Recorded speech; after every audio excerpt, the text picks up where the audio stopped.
안녕하세요. 전북대병원 신유섭입니다. 이번 강좌에서는 발기부전의 전반적인 진료 지침에 대해서 알아보고자 합니다. 발기부전의 치료에 관해서 대한남성과학회 교과서와 최근에 업데이트된 미국 비뇨의학회 진료 지침을 참고하였습니다. 또한 현장에서 진료하고 있으신 교수님들과 병원의 선생님들을 위해서 실제로 행해지고 있는 치료에 대해 자세히 살펴보겠습니다.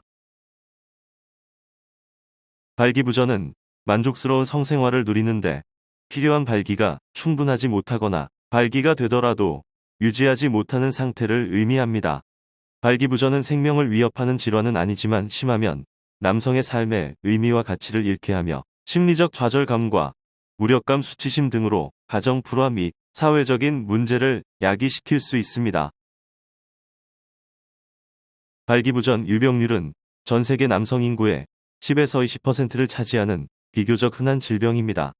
경도와 중증도의 발기부전까지 포함하면 최대 50%까지 됩니다. 2007년 대한남성과학회에서 조사한 연구 결과에 의하면 40에서 79세까지의 대한민국 남성에서 발기부전의 유병률은 32.4%입니다. 발기부전의 유병률은 나이에 따라 증가하며 최근 대사증후군 등의 성인병 증가로 인해 지속적으로 증가하고 있는 추세입니다. 음경의 발기 역시 다른 신체 부위와 마찬가지로 중추신경계의 조절을 받습니다. 발기에 관여하는 중추신경계의 부위들이 연구되고 있으며 도파민과 옥시토신 신경 경로에 대한 연구가 많이 진행되어 있습니다. 음경은 청골부 부교감신경과 흉유추 교감신경, 그리고 체신경의 지배를 받고 있습니다. 발기에는 이 세 가지 신경계가 모두 작용하는데 부교감신경계는 음경의 발기에 있어 주된 신경신호를 보내며 교감신경계는 주로 발기된 음경이 평상상태로 복원되는 데 관여합니다. 현재 음경의 발기에 있어 산화질소는 가장 중요한 신경 전달물 질로 생각되고 있습니다. 발기부전과 관련된 많은 요소들이 있고 동시에 여러 가지 약을 복용하는 경우가 많기 때문에 발기부전의 정확한 원인 분석이 어려운 경우가 많습니다. 하지만 기질적인 원인들이 발기부전의 흔한 원인으로 밝혀지고 있습니다. 특히 50세 이후의 연령층에서 심혈관계 질환과의 관련성이 빈번하게 보고되고 있습니다. 또한 만성질환 중에서는 당뇨병이 발기부전과의 연관성에 대해 가장 많은 연구가 행해졌는데 당뇨 환자 중 발기부전의 유병률은 35에서 75%로 보고되었습니다. 어떤 의미에서 음경은 하나의 거대한 혈관이라고 할 수 있습니다. 다른 혈관들과 다른 점은 평소에는 아주 적은 양의 혈액이 흐르다가 필요한 경우 발기를 위해 많은 양의 혈액이 들어와서 높은 압력을 이루며 유지되는 것입니다. 그렇기 때문에 발기부전은 심혈관 질환의 초기 증상으로 생각할 수 있으며 또 다른 의미로는 음경허혈로 생각할 수 있습니다. 실제로 심혈관계 질환이나 고지혈증은 발기부전의 발병 가능성을 증가시킵니다. 심근경색 및 관상동맥오해 수술을 한 환자의 60%에서 발기부전이 발병하며 말초혈관 질환 환자에서 80%까지 발기부전이 발병합니다. 2018년에 개정된 미국 비뇨의학회 가이드라인에서도 발기부전은 잠재하고 있는 심혈관 질환의 위험 증상일 수 있으므로 심혈관 건강에 관한 검사가 필요하다는 것을 강조하고 있습니다. 발기부전의 진단은 자세한 병력 청취로부터 시작합니다. 위험 인자에 대한 충분한 고려를 바탕으로 병적 청취는 발기부전의 진단 및 치료 방침을 정하는 데 필수적입니다. 우선은 발기부전의 위험 인자, 심혈관계 상태, 현재 복용 중인 약물, 발기부전, 기간 및 정도 등에 대해 질문합니다. 그 외에 과거 골반 수술, 외상, 방사선 치료 병력과 음주, 흡연, 심부전, 당뇨, 신경질환, 정신질환, 심혈관계 질환, 말초혈관 질환 등에 대해서도 확인을 합니다.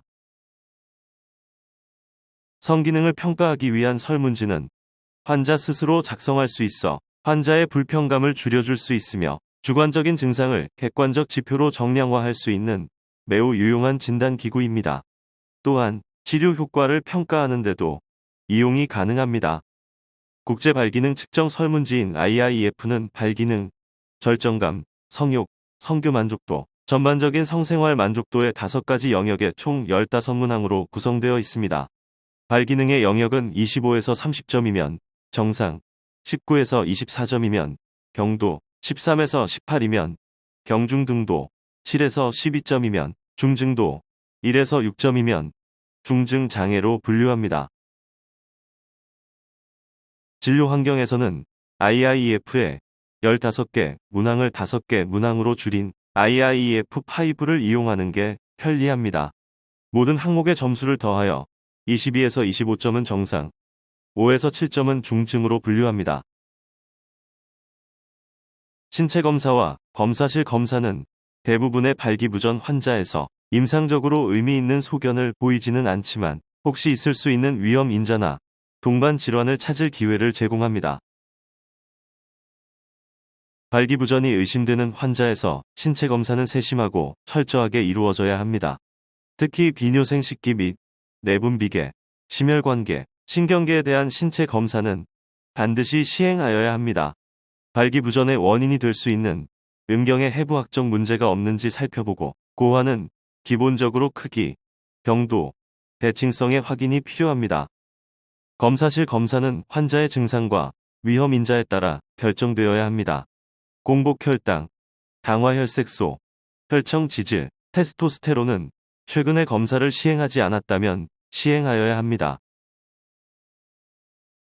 2018년에 개정된 미국 비뇨의학회 가이드라인에서는 발기부전을 호소하는 환자에서 테스토스테론 측정을 권장하고 있습니다. 테스토스테론 측정은 오전 7시에서 11시 사이에 시행하는 것이 좋으며 그 결과가 불확실하다면 바이오어베일러블 테스토스테론이나 유리 테스토스테론의 측정이 도움이 될 수 있습니다. 야간 수면 중 음경 발기는 정상적으로 3에서 5회 나타나며 약 80%에서 급속 안구 운동, 즉 렘 수면 시간에 발생합니다.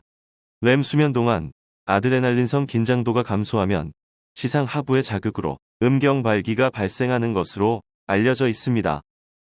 수면 중에는 성자극에 의한 음경 발기를 억제시킬 수 있는 심리적 요인이 작용하지 못하기 때문에 시민성 발기부전 환자에서는 정상적으로 야간 음경 발기가 나타나지만 신경인성 및 혈관성 요인에 의해 발기 기전 자체에 이상이 있는 환자에서는 야간 음경 발기가 없거나 감소된 소견이 나타날 수 있습니다.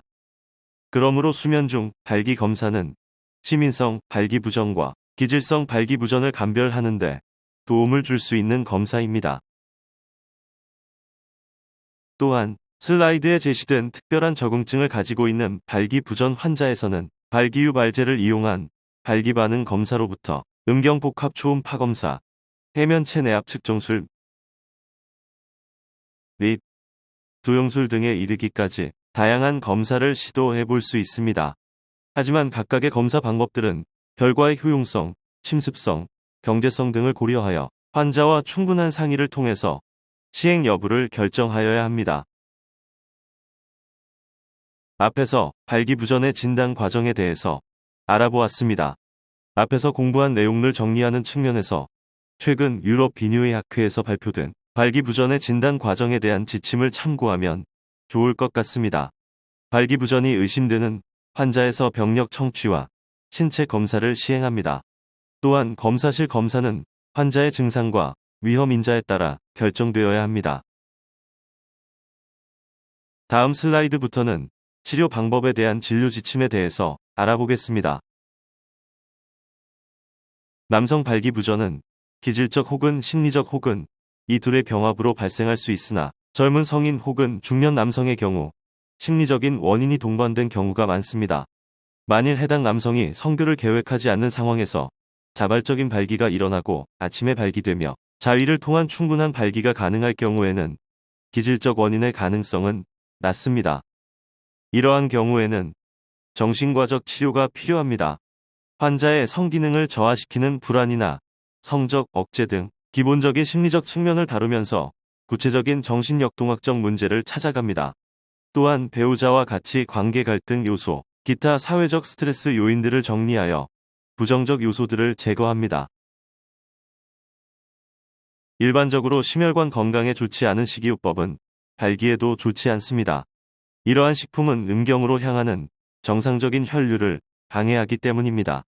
여러 연구에 의하면 과일, 채소, 견과류, 올리브오일, 생선, 통곡물을 포함한 음식들이 발기부전에 좋은 식단으로 보고되고 있습니다. 또한 과체중은 당뇨병을 포함한 많은 건강 문제를 유발하여 발기부전에 부정적인 영향을 미치며 과도한 체지방은 염증을 촉진하여 발기부전에 부정적인 영향을 미칩니다. 운동은 신체 모든 영역으로의 혈액순환을 개선하고 장기적으로 발기부전에 긍정적인 영향을 미칩니다. 최근의 발기부전 치료는 약물 치료를 기반으로 이루어지고 있습니다. 경구용 발기부전 치료제는 비교적 자연발기와 유사하고 사용이 간편하여 환자 및 의사에게 거부감이 적어 모두에게 환영받고 있습니다. 또한 대표적인 경구용 발기부전 치료제인 PDE5 억제제는 발기부전의 1차 치료로 큰 역할을 하게 되었습니다.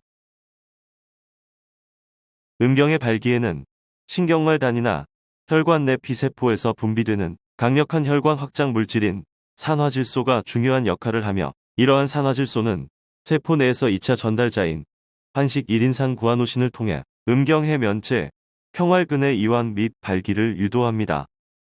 세포 내 환식 1인산 구아노신은 PDE라는 효소에 의해 조절되는데, PDE5 억제제는 이 효소의 작용을 억제하여 발 기능을 보다 증폭시킵니다. PDE5 억제제 중에서 칠데나필이 1998년 처음으로 발기부전 치료제로 상용화되었으며, 이어서 2003년에 바데나필, 타다라필이 사용 가능하게 되었습니다. 또한 국내에서 개발된 유데나필과 미로데나필이 2005년과 2007년에 각각 상용화되었습니다. 이어서 2013년 아바나필, 로데나필도 각각 치료제로 도입되었습니다. 이러한 PDE5 억제제는 같은 계열의 약물이지만 다른 약물 역동학적 특성을 가지고 있습니다. 필요시 복용하는 약물의 관점에서 볼 때 복용 후 작용 시작 시간을 반영하는 혈중 최대 농도 도달 시간, 매일 복용요법의 관점에서는 반감기를 근거로 판단할 필요가 있습니다. 칠데나필, 유데나필, 바데나필, 아바나필은 복용 후 작용 시간을 의미하는 혈중 최대 농도 도달 시간을 기준으로 대체적으로 비슷한 군으로 분류할 수 있습니다. 이 중에서 가장 빠른 약제는 아바나필로 복용 후 15에서 30분 이내에 성교 시도가 가능합니다. 미로데나필과 로데나필이 그 다음 군, 그리고 타다라필이 작용 시작 시간이 늦은 약제 군으로 분류할 수 있습니다. 위장관 내에서 천천히 흡수되거나 서서히 분해되는 약의 경우 반감기가 길어지게 되는데, 이 기준에서는 타다라필과 유데나필의 경우 타 약제에 비해 반감기, 즉 작용시간이 가장 길며, 국내에서는 위 두 가지 성분의 약제가 매일 복용요법으로 허가되어 사용되고 있습니다. 하지만 PDE5 억제제도 약제인 만큼 환자에게 처방할 때는 충분히 PDE5 억제제의 효과와 부작용에 대해서 설명이 필요합니다. 질산 화물 복용 환자에 있어서는 심각한 저혈압이 발생될 수 있으므로 24시간 이내에는 PDE5 억제제의 투여가 절대 금기로 되어 있습니다. 또한 PDE5 억제제는 간에서 대사가 이루어지므로 간의 기능이 좋지 않다면 주의가 필요합니다. 심혈관계 부작용에 대해서는 여전히 이견이 있지만 저혈압, 부정맥, 협심증이 증가한다는 보고가 있으므로 보다 더 주의를 기울여야 합니다. PDE5 억제제를 환자에게 처방할 때는 PDE5 억제제의 효과를 극대화하고 부작용을 최소화하기 위한 적정 용량 설정이 중요할 것으로 생각됩니다. 각각의 환자와 그 파트너에 맞는 PDE5 억제제의 적정 용량을 찾기 위한 처방의의 노력이 필요할 것으로 생각됩니다. 또한 당뇨병이나 전립선 적출수를 시행받은 환자는 일반 환자보다 더 고용량의 PDE5 억제제 투약이 필요할 것으로 생각됩니다. 경구용 발기 개선제 치료에 실패한 환자에게 2차적으로 사용하거나 나이트레이트 제제를 투여받고 있는 환자에게서 1차적으로 사용할 수 있습니다. 인위적 발기제 투여에 대한 거부감, 주사에 대한 공포감, 통증 등은 치료 수능도에 영향을 미칠 수 있으므로 사전에 교육이 필요합니다. 음경해면체 내 주사요법의 경우 병원에서 시험 용량 투여가 필요합니다. 용량 조절은 발기가 30에서 60분 동안 지속되는 수준으로 조절합니다. 시험 용량으로 충분한 발기가 일어나지 않는다면 서서히 증량하도록 합니다. 음경해면체 내 주사요법 시 단기 부작용 중 음경지속 발기증이 가장 흔하며 장기 부작용으로는 음경해면체의 섬유화, 심경결 형성이 문제가 될 수 있습니다. 경구용 PD5 억제제에 반응을 보이지 않는 환자들에게는 음경해면체 내 주사요법과 같은 2차 치료법을 시도해 볼 수 있습니다. 하지만 모든 치료법에 반응을 보이지 않거나 이들 2차 치료법을 거부하는 경우에는 음경보형물 삽입술을 시행할 수 있습니다. 최근에 개정된 미국 비뇨의학회 가이드라인에 따르면 발기부전 치료 시 처음부터 음경보형물 삽입술에 대한 설명을 하는 게 좋을 것 같다는 의견이 있습니다. 최근에 발표된 발기부전에 관한 치료법에 따른 환자 만족도 조사 내용을 보면 음경보형물 삽입술의 환자 만족도가 다른 치료법에 비해 월등히 높은 것을 알 수 있습니다. 팽창형 보형물 수술 같은 경우에는 환자 만족도가 86%로 굉장히 높은 것을 알 수 있습니다. 음경보형물 삽입술의 과정을 살펴보겠습니다. 보형물 삽입 수술을 받으려는 환자들과는 사전에 충분한 설명을 통한 이해가 필요합니다.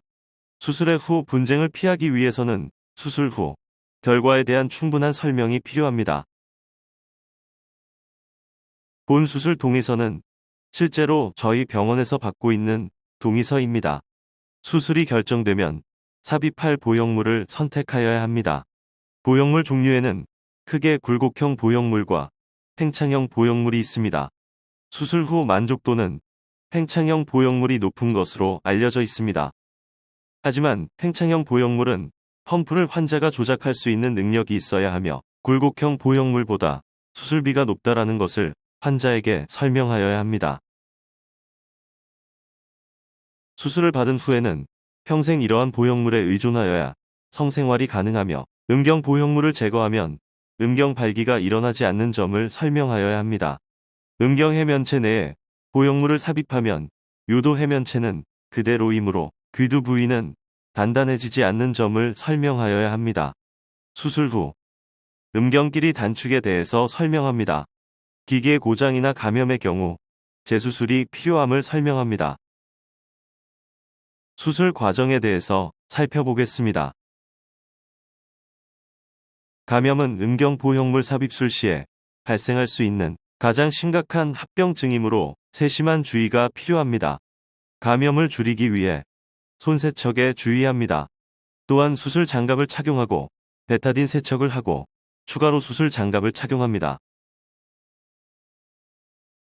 참고로 뉴욕에 있는 대학병원에서 음경 보형물 수술 시 감염을 줄이기 위해 만들어진 체크리스트입니다. 실제 현장에서 수술 시 참고하면 좋을 것 같습니다. 팽창형 음경 보형물을 넣기 위한 절개 방법은 음낭횡절개, 음경음낭절개, 볼방고라 절개, 원위부 음경절개 방법이 있으며 일반적으로 음낭횡절개 방법을 선호합니다. 방꼬체형을 넣기 위한 방법으로는 술자에 따라 음경근위부에 전방부 피부를 절개하거나 귀두하 절개를 하기도 합니다. 음낭횡절개법은 음경배 부신경이나 혈관을 손상시키지 않으며 해면체의 근위부를 깊게 절개를 하거나 근위부 백막 파열 시 가능하고 음낭의 펌프를 보면서 위치시킬 수 있으며 음경백막의 고정과 해면체 공간 확장을 시야에서 할 수 있는 장점이 있습니다. 단점이라면 리저버의 삽입을 위한 과정이 보이지 않는 상태로 진행이 되어 초보의 술자에게는 방광의 파열 또는 복강 내장기의 손상이 부담이 될 수 있습니다. 또한 근치적 전립선절제 수술로 인해 골반골과 방광이 단단히 붙어 박리가 어려울 때 또 다른 하복부에 절개를 해서 리저버를 넣을 공간을 만들고 복부 근육 뒤로 넣을 때 역시 보이지 않는 상태에서 해야 하는 단점이 있습니다.